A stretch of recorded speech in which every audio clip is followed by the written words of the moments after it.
boses tayo, Lenny! Kasi lagi ko sinasabi nga kay Pichi, sa lahat ng ginawa kong core ng e-times and sa family ko, hindi ko naman kasi in-expect na sikat. Alam mo yun, sisikat pa pala. And kilala pa pala ako eh. Diyos ko, 42 na ako, magkakaroon pa ako ng fans club. Hindi ko talaga in-expect ko and I just wanna say thank you everyone. Kasi babalik ako sa Canada na masaya din, di ba? Hindi, kasi like nung sinabi niyo, wala nakakaalam na naging struggles namin mag-asawa. And etong pagbalik sa concert, sobra yung nakilala ulit ako. Hindi ko na-expect talaga yun. And maraming salamat kasi ang saya-saya ng puso ko. And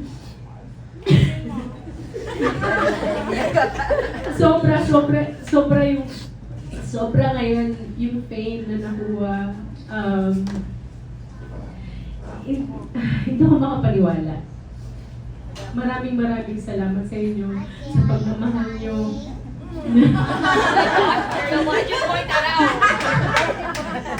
Alam nyo, sa totoo lang, hindi ako galit sa mga anak ko. Pero dati, yung magti-tiktok, yung tatry ako mag-tiktok, parang hiya sila.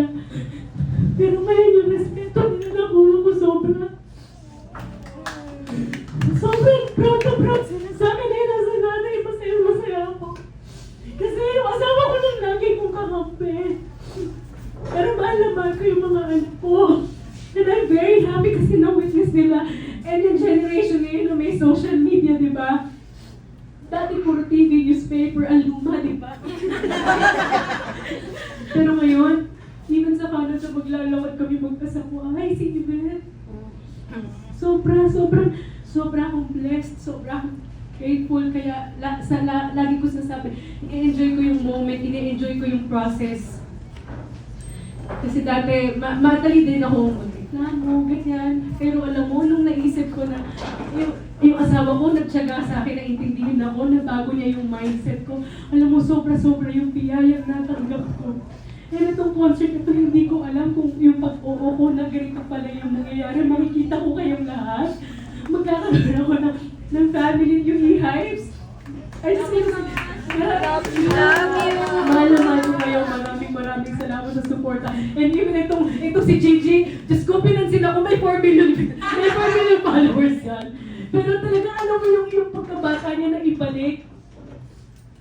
Iba yung memories kasi na hindi mo mababayaran yun. Ang pera mababalik yan. Kaya lahat ng pamilya ko, kahit na sabihin mo, ay, sinama ko talaga lahat. Kasi iba yung memories.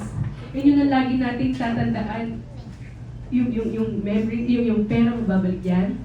Pero yung time na mabibigay natin sa mga pamilya natin, hindi mababayaran yun. Hindi na mababalik yun pag yun na tumaan na. Kaya, itong time na to, sobrang pasalamat ko sa inyo kasi binigay nyo sa akin itong oras nyo ngayon. Thank you so much. Salamat ko kayo and thank you. Mahal naman. Kuya Jay, thank you ha. Si Jay, isa yan sa talagang 2002 pa. Sinusuportahan ako yan. Si Pichi, si Rai, si Jaco, si Rachel, si Carlene, sino pa?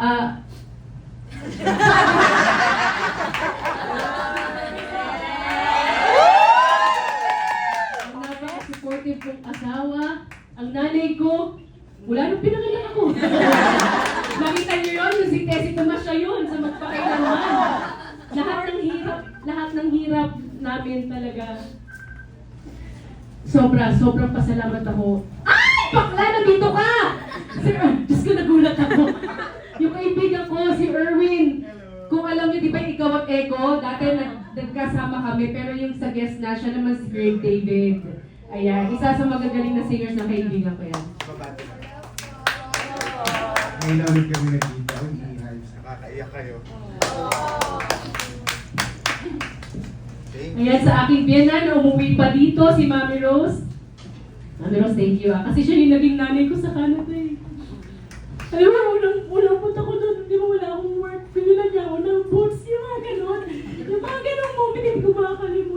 kasi hindi naman lahat kailangan ko pang ikwento, but yung buhay ko sa Canada, sobrang naging mahirap talaga. But syempre, kailangan mo na talagang i-enjoy lahat ng process, i-enjoy yung moment na talaga. Iwasan yung pagiging yung negative, ganyan. Kasi mas dumadating lahat yung blessing. Kasi hindi yan forever eh. Yung isang challenge, pag nalagpasan mo yan, pasalamat ka kasi bibigyan ka ulit ng panibago. Pero pag nalagpasan mo na nalagpasan yan, lalo mo yung ma-enjoy, lalo ka magiging masaya. And thank you again. And syempre sa mga anak ko, love you, ate. Mamaya panoorin niyo sa KMGs. And syempre, ito, lalo na to. Ito, si Bobot. Thank you, Bobot. I love you so much. Wow. Again, maraming salamat sa inyo. Sana hindi ito yung huli na magkikita-kita tayo. Babalik ako sa Canada, pero hindi natin alam kung babalik ako dito for another concert or reunion ulit natin. Diba? Talaga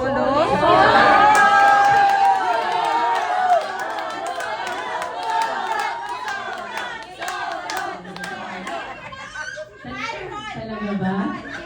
Talaga, Chick? Pwede ba? Agree ba kayo na makagawa ko ng album?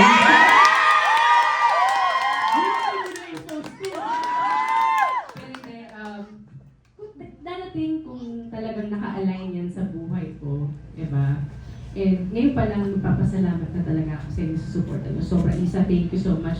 Pinapayagan mo si Peachy na na-sponsor ko. Si Tala.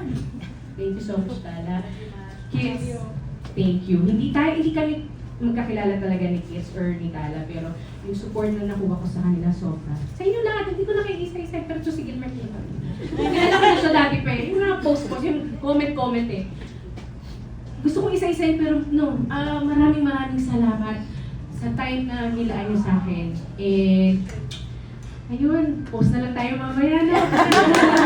Ano masabi ko, thank you so much. Love you. Love you.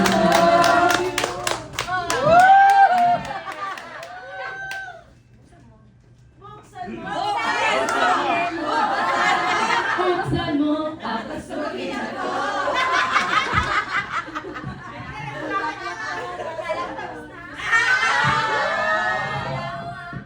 Ito yung gusto ko eh.